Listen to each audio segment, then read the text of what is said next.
Hello दोस्तों, मैं आपका अपना साथी अविनाश राजपूत स्टोरी बादशाह आपके लिए फिर आज एक नई स्टोरी लेकर आया हूँ। तो कृपया आप उस स्टोरी को थोड़ा ध्यान से सुनिए और समझिए और वीडियो को पूरा देखिए, तभी आपको स्टोरी समझ में आएगी। तो स्टोरी यह है कि अब पछताए होत का जब चिड़िया चुग गई खेत। यह स्टोरी है भाइयों। चलिए तो हम स्टोरी स्टार्ट करते हैं।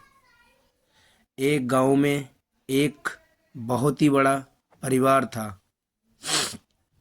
बहुत ही बड़ा परिवार था जिनके पास बहुत बीघा जमीन थी और उस जमींदार के 4 बेटे थे। वो बेटे उसी जमीन में अपनी खेती करके अपने परिवार का पेट पालते थे। लेकिन उन चारों भाइयों में जलन होने के कारण वह खेती में अलग अलग तरीके का कुछ न कुछ करते ही रहते थे और कुछ ना कर पाते थे, क्योंकि उस वक्त उन खेतों में पानी की बहुत कमी थी और उस टाइम मौसम की भी उन लोगों पे मार पड़ी थी। बारिश भी कहीं से नहीं हो रही थी। फिर जमींदार ने उन लोगों की आपस में रंजिश देखते हुए अपने चारों बेटों को वह जमीन बंटवारे में बांट दी और चारों बेटों को जमीन बराबर बराबर कर दी। ध्यान से सुनिए दोस्तों, बहुत अच्छी स्टोरी है और आप ध्यान से सुनेंगे तो आपको वह स्टोरी ज़रूर समझ में आएगी। ठीक है। फिर दोस्तों वह ज़मीन बंटने के बाद उन भाइयों ने अपने अपनी खेती करना स्टार्ट किया। लेकिन उन चारों भाइयों की स्थिति ऐसी थी कि अगर कोई बीमार पड़ जाए तो खाने तक के लाले पड़ जाएंगे। फिर एक दिन उस गांव में एक बहुत ही बड़ा बिजनेसमैन आता है और वह उन चारों भाइयों के सामने एक प्रस्ताव रखता है।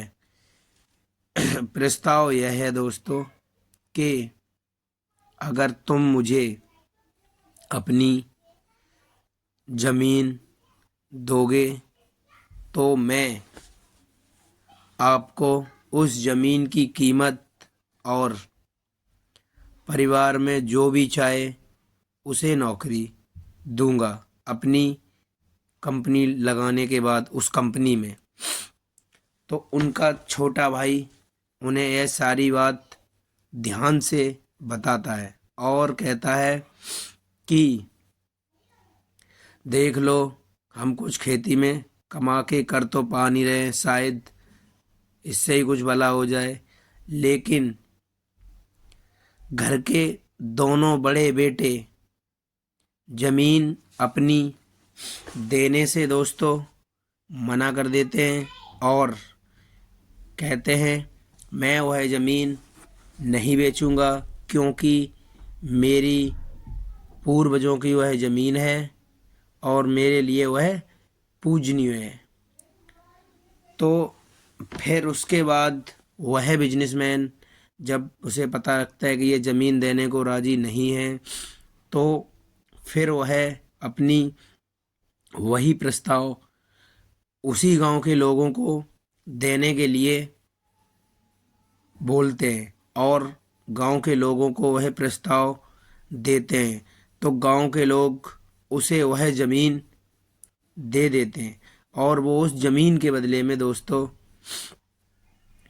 उन्हें पैसा देता है और परिवार में से उन्हें नौकरी देता है और उनके बच्चों को भी नौकरी, जो करने लायक हैं उन्हें नौकरी देता है और जो नहीं करने लायक हैं, जो पढ़ लिख रहे हैं, उन्हें नौकरी दिलाने का वादा करता है। तो उस गांव में वो अपना उद्योग डालता है और गांव के सारे लोग जो ज़मीन देते हैं वो नौकरी करते हैं और पैसा कमाते हैं और जो ज़मीन से पैसा मिलता है दोस्तों, वह पैसा शहर में जाके अच्छे अच्छे घर खरीद लेते हैं और बहुत सारी खेती खरीद लेते हैं, जो बेचते हैं उससे ज़्यादा खरीद लेते हैं। उसके बाद वो चारों भाइयों की खेती में कुछ भी पैदा ज़्यादा नहीं होता है और वो कर्जदारों के कर्ज तले दबते हुए चले जाते हैं।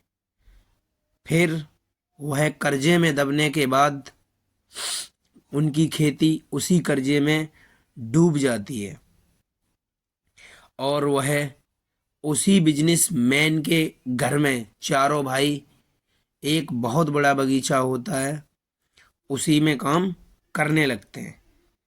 फिर वह काम करते रहते हैं। एक दिन बिजनेसमैन अपने उसी बंगले पे जाता है जिस बंगले पर यह लोग चारों नौकरी कर रहे होते हैं और बंगले पे पहुंचते ही पूछता है, अरे काम कैसा है, और इनको पहचान लेता है।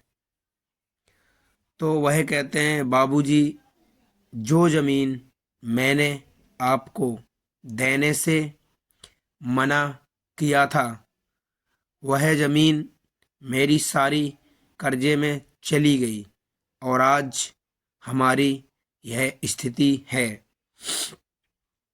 तो वो बिजनेसमैन कहता है, मैंने तो आपको पहले ही समझाया था लेकिन आप लोगों के समझ में नहीं आया।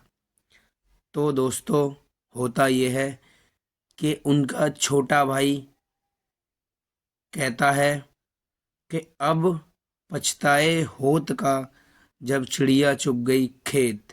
जब मैंने और आप बिजनेसमैन भाई साहब ने आपको समझाया था तीनों भाइयों को, तब यह बात आपको समझ में नहीं आई थी। जब सब कुछ ख़त्म हो गया, बर्बाद हो गया है, तब यह बात आपको समझ में आ रही है। तो अब कोई फ़ायदा नहीं है, अब तो पछताए होत का है जब चिड़िया चुग गई खेत।